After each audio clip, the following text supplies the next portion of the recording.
Hola, bienvenidos a esta entrevista. Hoy tengo el honor de conversar con el doctor Manuel de la Peña. Él es un destacado especialista en cardiología, director de Cátedra del Corazón, escritor y presidente del Instituto Europeo de Salud y Bienestar. Su vasta experiencia y conocimientos en el campo de la salud cardiovascular son admirables y estoy segura de que nos proporcionará valiosas perspectivas sobre el envejecimiento, la salud mental y el impacto de la tecnología en la medicina. Adicionalmente, el doctor Manuel de la Peña es el autor del último libro llamado Guía para Vivir Sanos 120 años. Bienvenido, doctor de la Peña.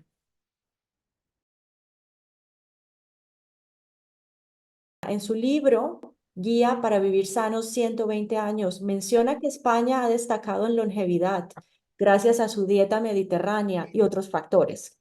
Desde su experiencia, ¿cómo han cambiado las expectativas sobre la longevidad en la última década? ¿Y cuáles son los factores cardíacos que más ha visto influir en ello? Mira, en estos momentos, acreditado por el Guinness Record, está Jeanne Calment, que fue la francesa que vivió muchos años en la humanidad, en la historia de la humanidad, porque ha vivido 122 años. Ese es el límite que hasta ahora ha vivido una persona. Pero fíjate si es importante lo que te digo, que en el mundo más de 700.000 personas ya pasan de los 100 años. Más de 700.000. Más de 400 personas pasan de los 110 años. Es decir, llegar a los 120 es algo real y posible, porque hay gente que llega a esa edad. Hay muchas personas en Japón que viven con 116 años. La más longeva del mundo ha sido María Brañas, que vivió hasta el mes de agosto con 117 años. Por otro lado, la familia más longeva del mundo es canaria, española, y son 12 hermanos, y el padre se murió con 5 años y el hermano mayor vive con 100 años. Es decir, la longevidad es algo real y posible, pero depende de las costumbres sanas y de la genética. En relación precisamente con lo que me preguntas, que es muy importante, y es cuál es la importancia de las enfermedades cardiovasculares en esa longevidad. Es muy importante por una razón, porque la causa primera de muerte en el mundo es el infarto de miocardio. Y cada 5 segundos se produce un infarto precisamente porque los ciudadanos no se sienten vulnerables y por tanto no controlan adecuadamente sus factores de riesgo cardiovascular.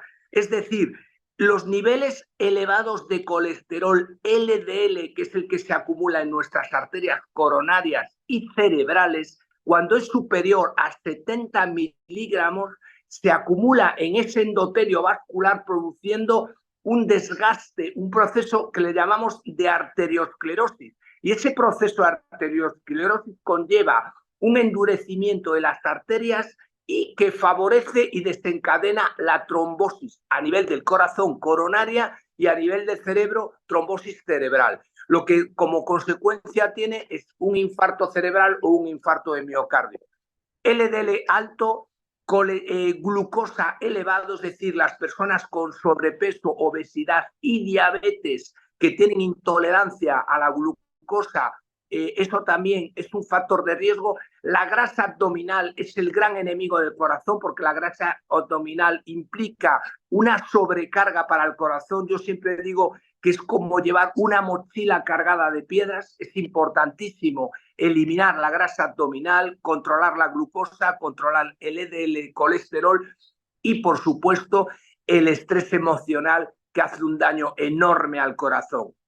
Además, no me he encontrado a una persona de 110 años que fume. Ninguno. Cada vez que les he preguntado, y he visto a muchos supercentenarios en mi estudio, ninguno fuma. Y estas son cosas que en esta guía que he publicado, que se llama Guía para Vivir Sanos 120 años, son, establezco y describo estrategias, las estrategias adecuadas para combatir las enfermedades cardiovasculares, dedicando un capítulo a cuidando el corazón, y por supuesto describo todas las estrategias técnicas y metodologías con las que podemos afrontar todas las patologías para vivir sanos y alargar la vida libre de enfermedades.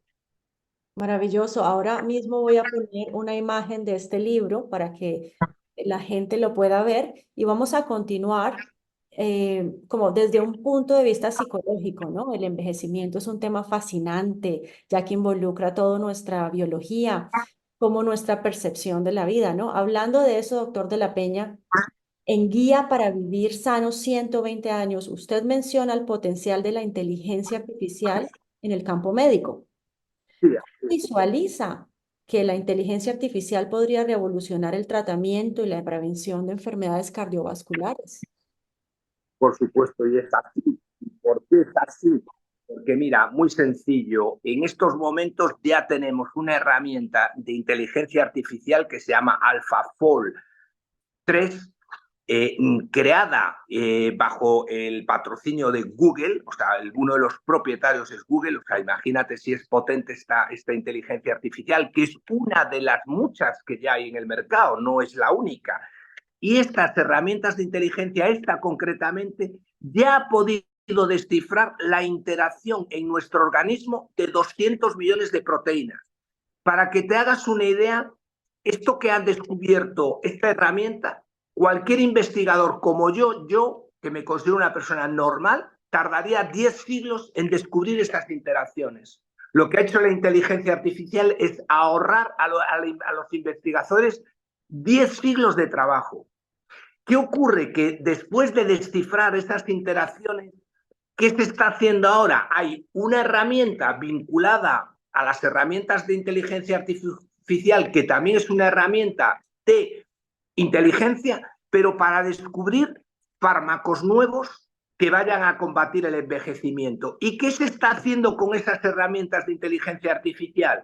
Evaluando 800.000 moléculas que tengan capacidad senolítica, es decir, que tengan la capacidad de eliminar a las células senescentes de nuestro organismo. En nuestros organismos hay un turnover celular, hay unas células que se mueren, que es la apoptosis celular, que es lo mejor que les puede pasar para que nazcan unas nuevas, pero hay otras que no se mueren, que son las células zombie, las que se convierten en células senescentes y las que nos hacen envejecer. Pues para que te hagas una idea, ya hay 800.000 moléculas que se están evaluando. Nos vamos a despertar cualquier mañana viendo la noticia de que hay una molécula que frena el envejecimiento. Más tarde que temprano, más pronto que tarde, vamos a ver esa noticia. Por tanto, yo ahí estoy muy satisfecho con el futuro. Y por supuesto, a nivel cardiovascular, lo que vamos a saber es cómo podemos intervenir en las alteraciones metabólicas, que son las que verdaderamente tienen más impacto en el corazón. Alteraciones metabólicas como el síndrome metabólico, que ya te hablé antes, obesidad, sobrepeso, diabetes, colesterol elevado, la hipertensión elevada, que verdaderamente es el desarrollo de una cascada enzimática que se produce a nivel renal y que es la que produce cifras elevadas de colesterol por descarga de adrenalina, y así sucesivamente vamos a poder saber y afrontar con más eficacia todas las alteraciones metabólicas que provocan daño cardiovascular.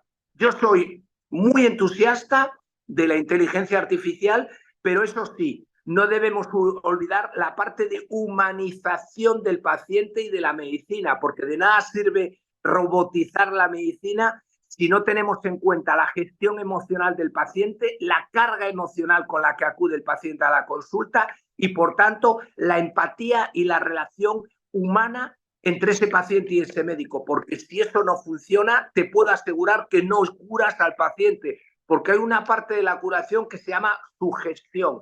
Por tanto, la inteligencia artificial, bienvenida, no le tengo ningún miedo, pero hay que tener en cuenta los factores emocionales del paciente.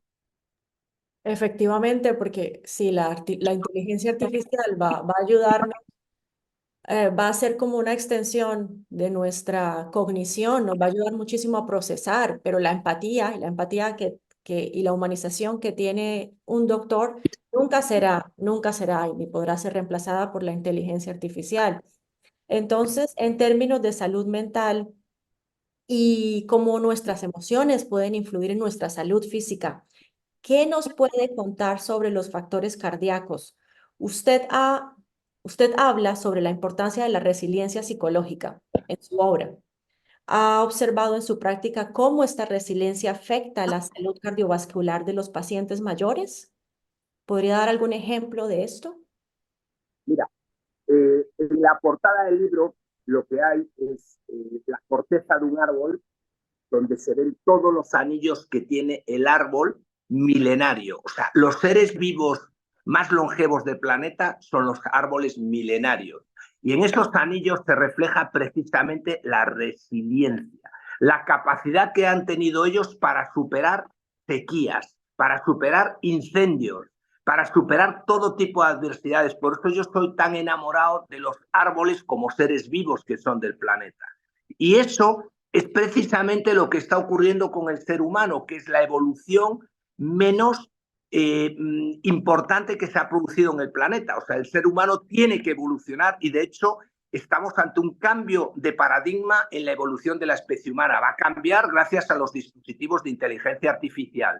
Pero el estrés emocional, tenemos un problema, que la mente humana es una mente paleolítica, es lo que menos ha evolucionado. Por tanto, el saber afrontar el estrés es muy difícil. Afrontar adversidades, saber distinguir lo que es un problema de una preocupación y de una adversidad. Hay personas que se ahogan en un vaso de agua y hay personas que son capaces, por el contrario, de superar un cáncer. Por tanto, dependiendo de la fortaleza mental que tengas y la capacidad de resiliencia, vas a saber ser capaz de afrontar mejor o peor una enfermedad del tipo que sea. Por eso yo aquí lo que digo en nuestro libro es describo todas las técnicas que te permiten afrontar ese estrés emocional, porque tú puedes mantener tu organismo ante una adversidad en un estado de alarma, pero ese estado de alarma lo puedes mantener un cierto tiempo. Si cronificas esa situación de alarma,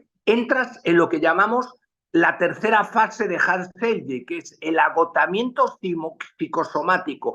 Aparecen numerosas manifestaciones clínicas, taquicardias, palpitaciones, aumenta la tensión arterial, aparecen un sinfín de patologías y el estrés emocional tan solo tiene un problema.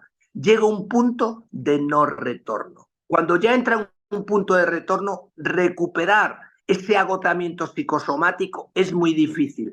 Fíjate si es importante el estrés emocional, que cuando ese estrés emocional es extremo y agudo, puede provocar un síndrome de corazón roto, que es un dolor inmenso a nivel precordial, con opresión precordial, sin obstrucción coronaria. Es decir, es igual que el infarto, pero mientras que en el infarto hay una trombosis coronaria y una obstrucción coronaria, en el síndrome de corazón roto no hay obstrucción coronaria, pero se cierra la arteria y se sufre exactamente como si fuera un infarto. Por tanto, atención al estrés emocional, atención a la prevención del síndrome del corazón roto, porque se están produciendo cada día más trombosis coronarias debido al shock emocional de las adversidades.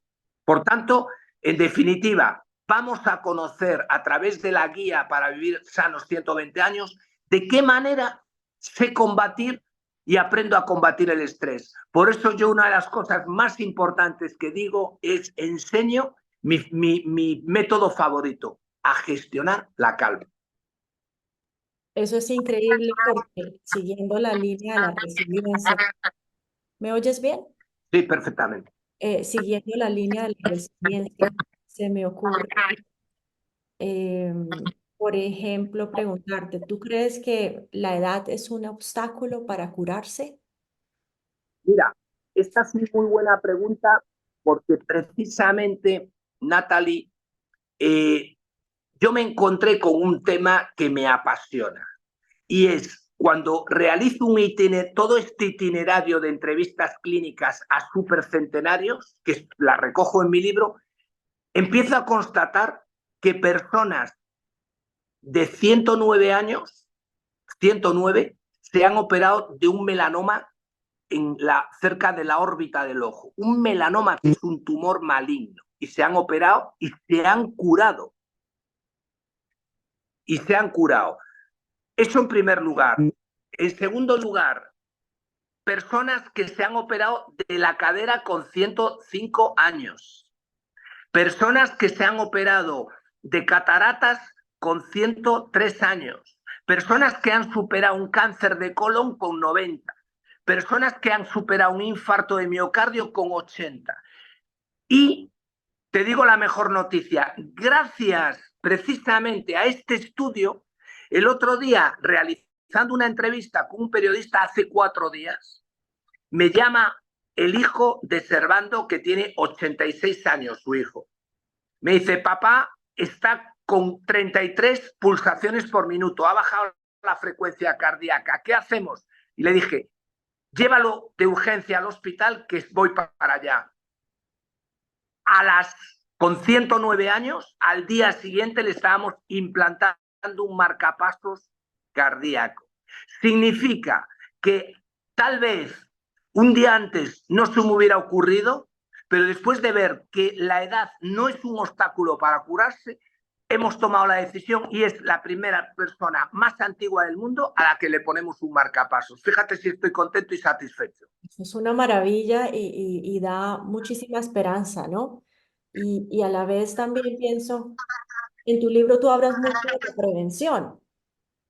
Sí, hablo de prevención y sobre todo, Natalie, de anticipación, que me gusta más la palabra anticipación que Anticipación. prevención, porque no hay cultura de prevención. Mira, la salud alcanza su máximo valor solo cuando se pierde. Hay personas que prefieren comprarse un coche y gastarse 50.000 euros en un coche y no gastarse un euro en salud, porque la cultura de salud no existe. Hay muy pocas personas que tengan a la salud como una prioridad en su vida. Prefiero tener un coche fantástico, pero bueno, si me duele algo, sigo acumulando dolores, problemas y patologías. Hay muy pocas personas que digan primero mi salud y después digo un coche, por decirte algo, porque conozco muchas personas que cuidan muy bien su coche y no cuidan su salud, cosa que me llama la atención. Claro, es impresionante. En alguna otra entrevista que vi tuya hablaban de los japoneses y que consumían más aceite de oliva que los mismos españoles. Bueno, es que los japoneses tienen una cultura muy tradicional del cuidado de la salud. Son tremendamente inteligentes. Yo soy muy admirador de los japoneses y efectivamente los japoneses consumen el aceite de oliva de altísima calidad que produce España, porque España tiene una ventaja enorme. Tenemos los mejores productos alimenticios en nuestro campo español y uno de ellos de excelencia es el aceite de oliva. Y los japoneses y los italianos y otros muchos que lo conocen y lo saben, lo importan y son grandes consumidores. El japonés tiene menos infartos y tiene más longevidad. Tienen 90.000 personas longevas existen en Japón. Hoy las personas japonesas que viven más en Okinawa viven las de 100 años, pero en el mismo Japón viven gente de 116, muchas personas, no una, muchas personas. Por tanto, Japón, si hay esa longevidad, es especialmente por el consumo de una dieta sana, rica en pescados, en omega 3 y en aceite de oliva. Listísimos son. Es un modelo a seguir, un ejemplo para mí, los japoneses de modelo de vida. Y después tienen otra cosa muy buena. Son número uno en lo que se llama la cultura zen. La cultura anti-estrés la manejan como nadie. Claro, entonces aquí queda claro que la medicina preventiva hay un gran potencial para cambiar de hábitos, ¿sí? Sí, pero hay una cosa, Natalie, también muy importante sobre lo que me preguntas. Muy importante.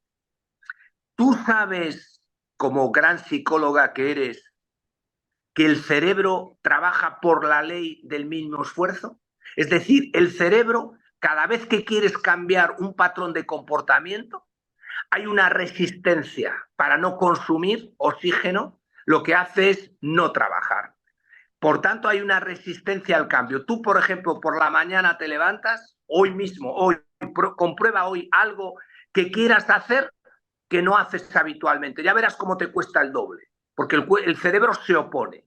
Para que el cerebro no se oponga, necesitas un esfuerzo adicional de 21 días. O sea, tú necesitas para eliminar un hábito insano y sustituirlo por una costumbre sana, necesitas repetirlo 21 días seguidos, aunque el cerebro tenga resistencia. Y a los 21 días, los ganglios basales cerebrales lo han asimilado como algo nuevo vinculado a tu propia identidad. Y ahí hay cambio.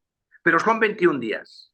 Es decir, si tú mañana quieres empezar a hacer ejercicio físico y a caminar y llevas años sin caminar, no te aconsejo un gimnasio, te aconsejo que empieces a dar vueltas a la manzana de tu casa 5 minutos todos los días. Porque el cerebro ya va asimilando y en vez de 5 minutos será el cerebro el que te pida 10, 15, 20 minutos. Progresivamente el solito se va apuntando al nuevo cambio. No fuerces la máquina, sino sé persistente, porque el cerebro trabaja por asimilación y por repetición. Y esto es muy importante porque hay personas que me estoy encontrando que me dicen, vamos a ver, tengo 70 años y lo he hecho todo mal. Yo ya no llego a los 120. Le digo, te estás equivocando. Te quedan 50 años. Vamos a hacer un kilómetro cero. Vamos a hacer una puesta a punto y vamos a decir, se acabaron mis costumbres sanas y las voy a sustituir por costumbres sanas. 21 días. Por eso el éxito de los entrenadores personales, porque el entrenador personal es el que ayuda a vencer la resistencia del cerebro. Claro, y ahí juega un papel muy importante la neuroplasticidad y habituarnos, ¿no? Habituation en inglés, pero habituarnos. Y también se me ocurre en relación entre la salud mental y la longevidad. Se menciona en el libro que la carga emocional del paciente es crucial. ¿Cómo aborda el impacto de la ansiedad y la depresión en la salud cardiovascular de sus pacientes, especialmente en los de edad avanzada? Pues mira, te voy a decir algo que viene en el libro y que es una frase que no es mía, es de una catedrática de psiquiatría, la doctora López Ibor, con la que tengo una gran amistad y me enseñó ella esto. Me dice que el mejor ansiolítico y el mejor antidepresivo es caminar 30 minutos al día. Esto me lo dice una catedrática de psiquiatría. Sí que lo es. Idea más buena.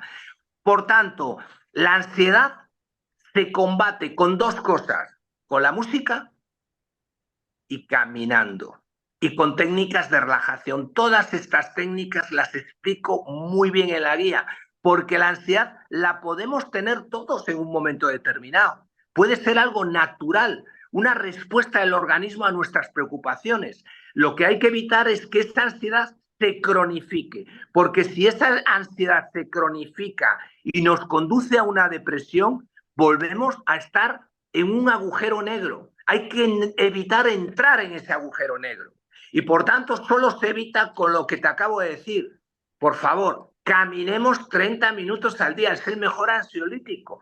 Y tenemos que hacerlo de una manera progresiva. No hace falta meternos en un gimnasio, que también nos podemos meter en un gimnasio. Pero no es necesario hacer un cambio brusco, sino progresivo para saber combatir esas crisis de ansiedad.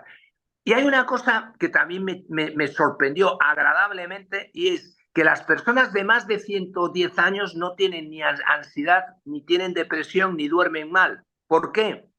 Porque son personas que viven inmersas en un mundo de serenidad, en un mundo de espiritualidad, en un mundo de paz interior, y eso es motivado porque viven invadidos por la fe. Son personas con muchísima fe, da igual la religión, aquí no se trata de ningún tipo de religión, cada uno puede tener la religión que libremente haya elegido y que hay que respetar, pero todos tienen un denominador común, la fe. Y eso sí que me lo he encontrado y es maravilloso porque no te imaginas la fuerza que me ha dado, porque yo la tengo, pero me la ha reforzado muchísimo, con independencia de elegir libremente tu religión. Insisto en este tema que no tiene nada que ver. La fe, la serenidad y la espiritualidad son la mejor manera de combatir la ansiedad y la depresión. Bueno, eso es increíble porque sí había leído algún estudio sobre eso, pero creo que lo había olvidado, que la fe claro, te soporta, ¿no? Te apoya. Entonces puedes continuar con tu vida sin tanta preocupación hacia la incertidumbre. Y Sí. hablando sobre este mismo tema, ¿no? Del libro Guía para Vivir Sano, 120 años. ¿Qué otros ejemplos de intervenciones psicológicas que se hayan demostrado ser efectivas para Mira, para la mejora de la salud cardiovascular de los pacientes? eh, la- lo primero es mantener la mente activa. O sea, te pongo casos concretos. Lo peor que hay es jubilarte a la edad que sea, 65 o 70 años, irte a casa y no tener tu mente activa, porque caes en picado, envejeces a una velocidad de vértigo. Lo primero, mantener la mente activa con lo que tú quieras, desde hacer crucigramas o aprender un nuevo idioma o aprender otras cosas y practicar cosas que te motiven. Por tanto, lo primero es mantener la mente activa. Y esta es una manera que se puede trabajar, también digo cómo se trabaja en la guía para vivir sanos 120 años, y después hay algo que es esencial, Natalie.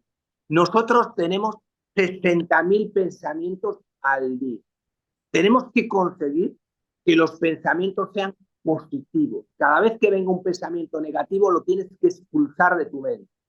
Solo te puedes construir pensamientos positivos, que se pueden construir. ¿Y cómo se construyen? Poniendo en tu mente los recuerdos mejores de tu vida, los recuerdos más positivos que te hayan motivado más en tu vida. Y eso también me lo encontré en los supercentenarios. Les preguntaba siempre, ¿en qué piensas? ¿Cuál es el recuerdo mejor de tu vida?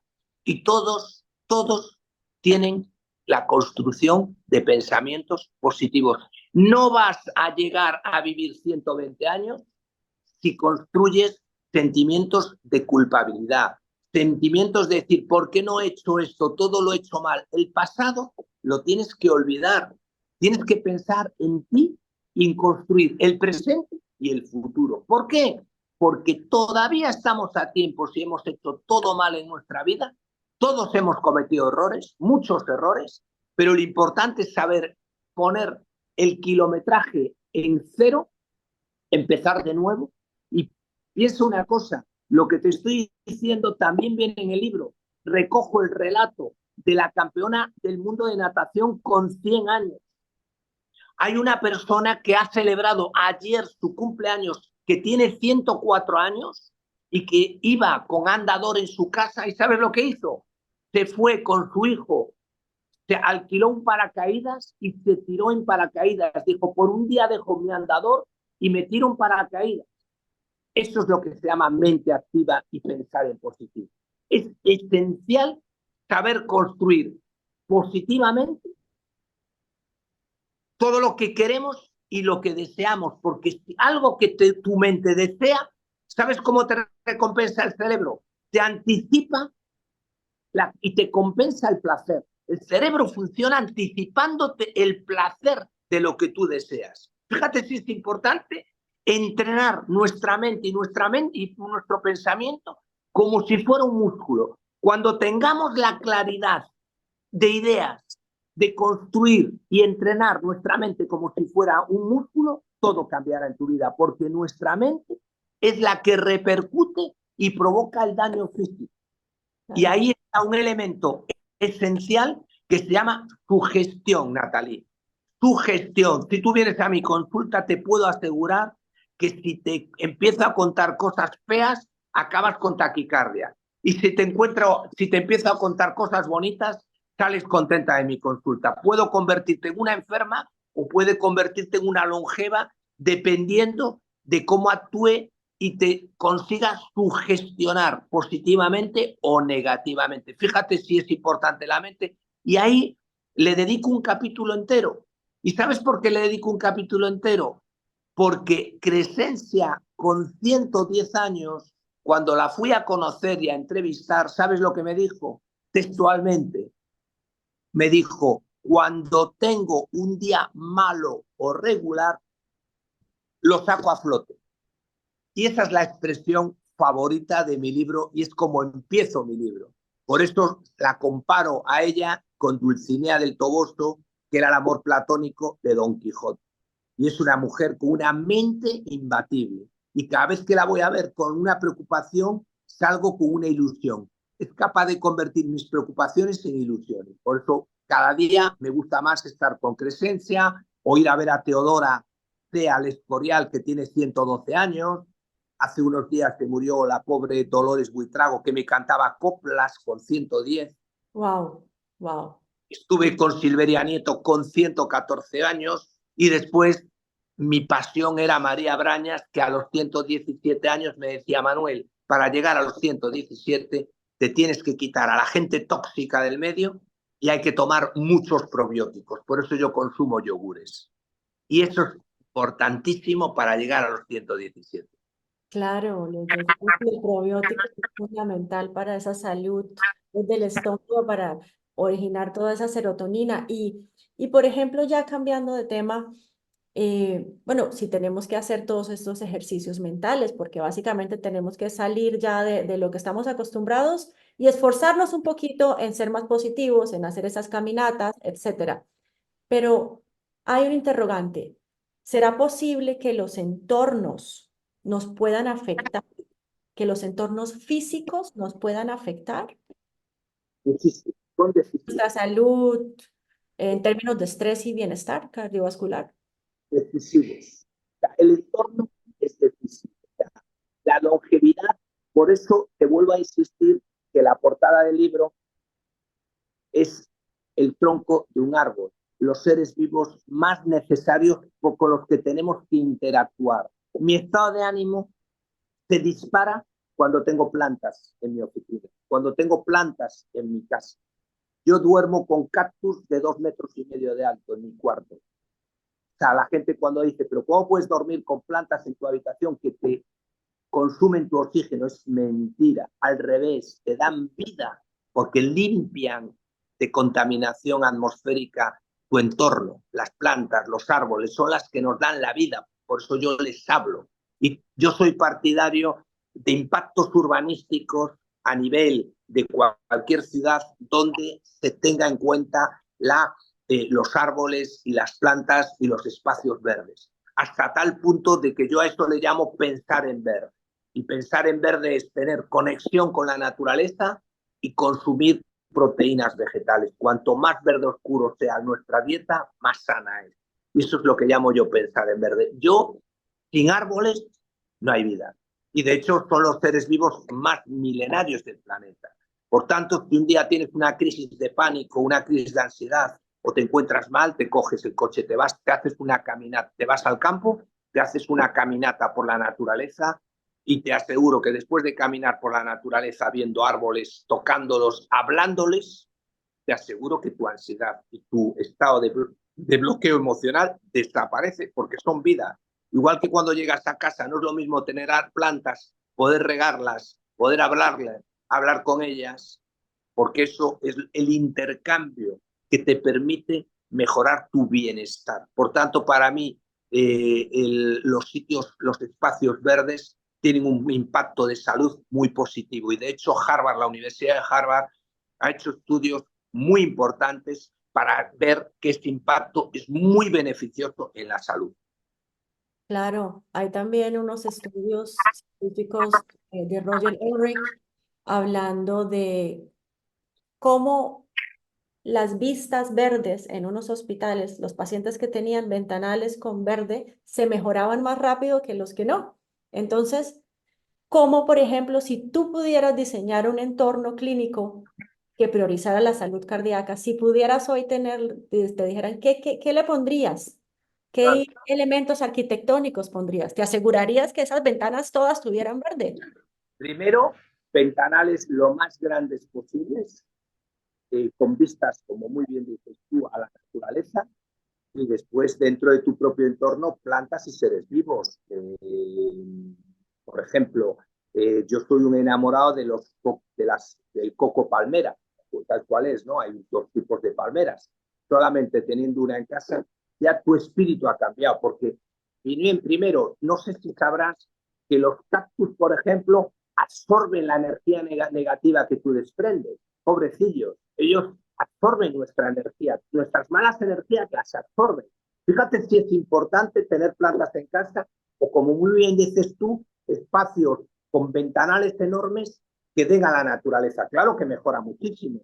De hecho, en los centros geriátricos modernos, ultramodernos, cómo se están construyendo, con grandes espacios verdes y conexión con la naturaleza.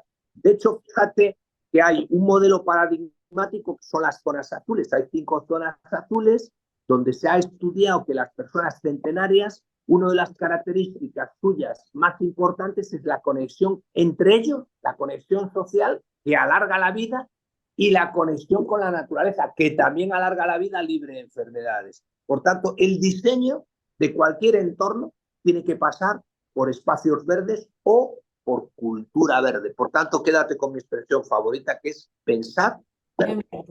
Genial. Entonces, sí, de verdad que es asombroso cómo el estrés puede ser un ladrón silencioso de nuestra salud, ¿no? Y cómo todo este aprendizaje que tenemos en esta entrevista se resume en algo tan bonito como pensar en verde, ¿sí? Y tomar más en serio la naturaleza y estas plantas que nos pueden ayudar en casa incluso.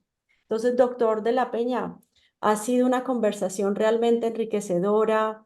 Su enfoque, su intersección de la medicina y la inteligencia artificial es maravilloso.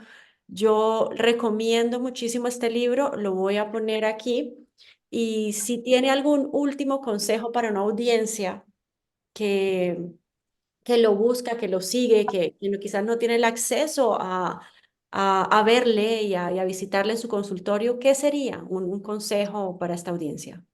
Pues mira, yo el mejor consejo es no tener miedo a ir a un médico, no tener miedo a hacerse un buen chequeo preventivo donde se incluya un chequeo genómico para conocer cuáles son los genes que nos predisponen a sufrir determinadas patologías.